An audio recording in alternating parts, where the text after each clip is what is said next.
Happy birthday, America. July 4th, we celebrate you. One of the things that I just want to make clear to everyone here is that we live in the greatest country on the face of this world. I remember when I was an advisor in Macedonia, in Skopje, Macedonia, during the Balkan Wars back in the mid to late 90s. One of the things that I saw was how many people respected the fact that we were present.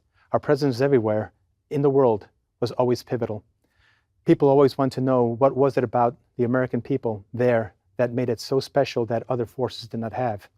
I've been to most of the continents in the world, save for one, and every time I go and I return back home, I'm always so happy and always be proud to be called an American. So this 4th of July, I just want to share something very special with you. Know that we are blessed. We're a country that has been blessed. And the people outside the world, though they might not see that or share that, inside their hearts, they know it. So America, I just want to say happy birthday. Be proud to be an American. Bless the soldiers out there. And remember, also not just the soldiers who are out there, but also the people in this country who make it happen. Our families, our friends, those who we advise, those who we embrace, those who we care about. Make sure that you know that we spread the word of the gospel, because that is what made us the nation that we are today.